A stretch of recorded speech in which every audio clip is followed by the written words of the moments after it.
CSK को 5 बार IPL दिलवाने वाला कोच, वनडे डेब्यू मुकाबले में 90 रन बनाने वाला पहला खिलाड़ी, टेस्ट मुकाबले की एक पारी में 5 कैच लपकने वाला खिलाड़ी, रिकी पॉन्टिंग के बाद सबसे ज्यादा वनडे मुकाबले में कप्तानी करने वाला खिलाड़ी, टेस्ट मुकाबले में दूसरा सबसे तेज स्ट्राइक रेट से बल्लेबाजी करने वाला खिलाड़ी। अपने यहाँ एक कहावत है, जिनके माता पिता उनके साथ हैं वे दुनिया के सबसे अमीर लोगों में से एक हैं। जरा सोचिए उस बच्चे के बारे में जिसका बचपन बिना पिता के गुजरा हो।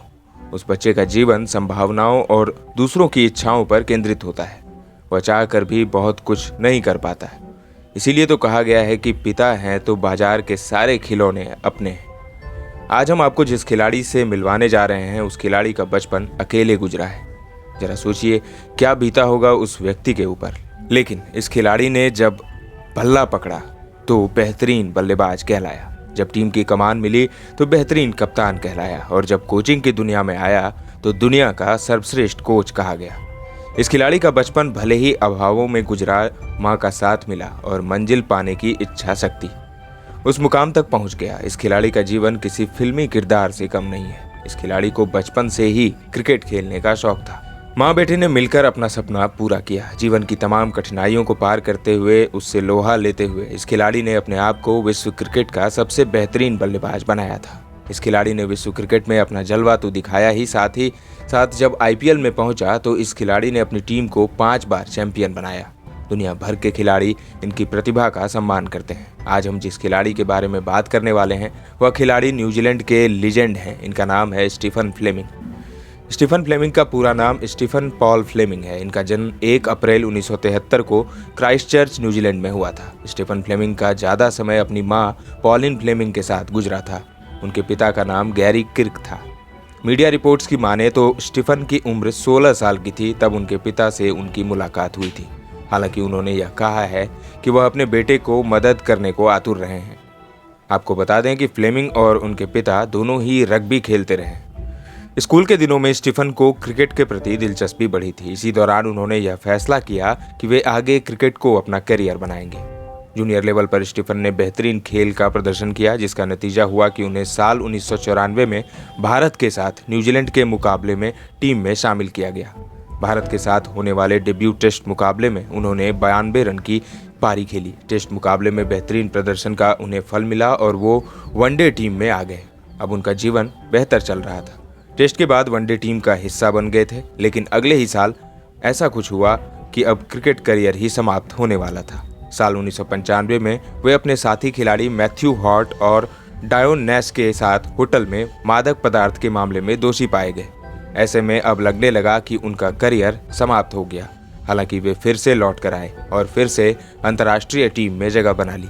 हालांकि इस दौरान उन्होंने अपनी गलती स्वीकार की थी। इस दौरान उनके पास जितने भी स्पॉन्सरशिप थे वो चले गए थे। ऐसे में उनको लाखों का नुकसान हुआ था। हालांकि स्टीफन ने दोबारा ऐसी गलती नहीं की। साल 1996-97 में इंग्लैंड की टीम न्यूजीलैंड के दौरे पर आई थी। इस दौरान उन्होंने अपने टेस्ट करियर का पहला शतक जमाया।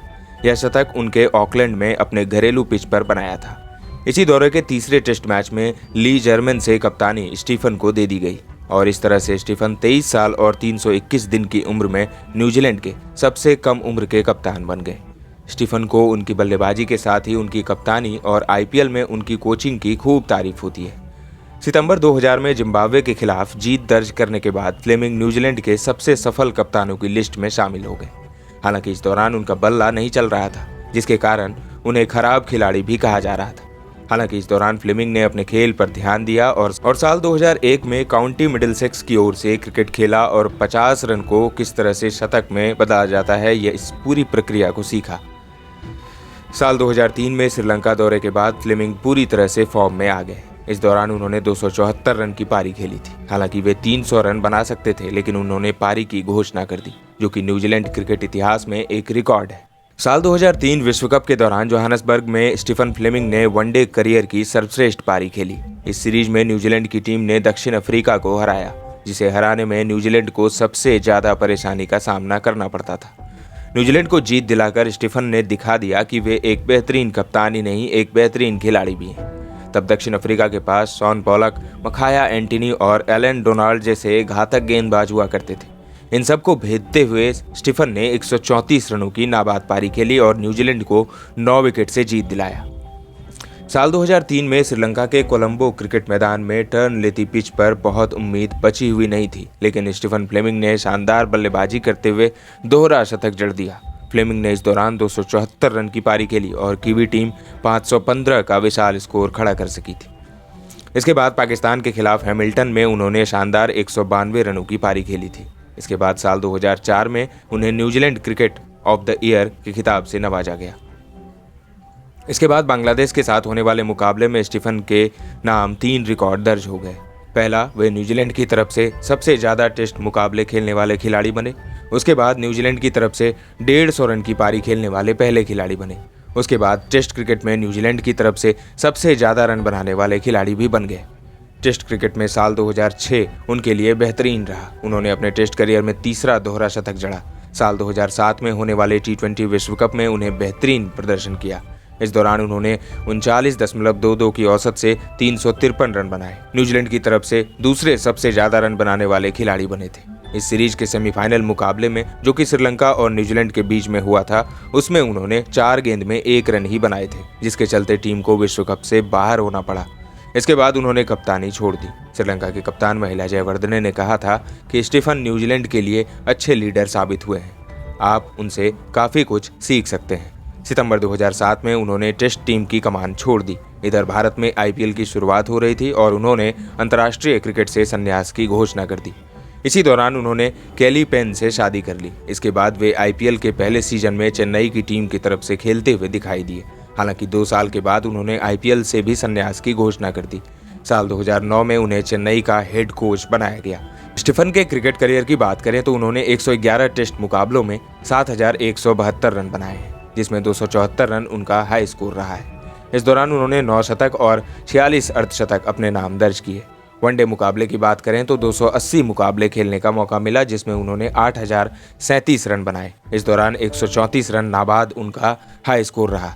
उन्होंने 8 शतक और 49 अर्धशतक अपने नाम दर्ज किए। T20 मुकाबलों की बात करें तो 5 मुकाबले खेले, जिसमें 110 रन बनाए हैं। फर्स्ट क्लास मुकाबलों में 16,000 से भी ज़्यादा रन इन्होंने बनाए हैं, जिसमें 35 शतक और 93 अर्धशतक शामिल हैं। लिस्ट ए मुकाबलों की बात करें तो 460 मुकाबले खेलने का मौका मिला, जिसमें 14,019 रन इन्होंने बनाए हैं। इस दौरान उन्होंने 22 शतक और 86 अर्धशतक अपने नाम दर्ज किए। स्टीफन फ्लेमिंग बाएं हाथ के शानदार बल्लेबाज थे। वे flick, straight drive, cover drive और कट शॉट खेलने में माहिर थे। उनके बारे में यह कहा जाता है कि वे एक चतुर कप्तान थे, जो बल्लेबाजों को सिंगल तक बनाने नहीं देते थे। ऐसे में परेशान होकर बल्लेबाज अपना विकेट गंवा देते थे। उन्हें साल 2022 में साउथ अफ्रीका 20 में जोबर्ग सुपर किंग्स का मुख्य कोच बनाया गया। उसके बाद साल 2023 में मेजर लीग क्रिकेट में टेक्सास सुपर किंग्स का कोच नियुक्त किया गया था। स्टीफन फ्लेमिंग और ब्रेंडन मैकुलम ने मिलकर क्रिक एक्सयू नाम की एक कंपनी खोली, जो कि फ्रेंचाइजी लीग मुकाबलों का स्कोर बताती है, जिसमें 160 निवेशक हैं। स्टीफन इस कंपनी के निदेशक हैं। इस कंपनी ने साल 2015 में सिंगापुर की निजी इक्विटी फर्म टेम्बुसू पार्टनर्स से 10 मिलियन अमेरिकी डॉलर जुटाए हैं। स्टीफन फ्लेमिंग आने वाले नए खिलाड़ियों के लिए आदर्श साबित होंगे। हम उनके स्वास्थ्य लाभ की कामना करते हैं। क्रिकेट के इंटरेस्टिंग स्टोरीज और खबरों के लिए बने रहे हमारे साथ। अगले अंक में मिलेंगे एक और खिलाड़ी के साथ, एक और स्टोरी के साथ। अभी दीजिए इजाजत। धन्यवाद।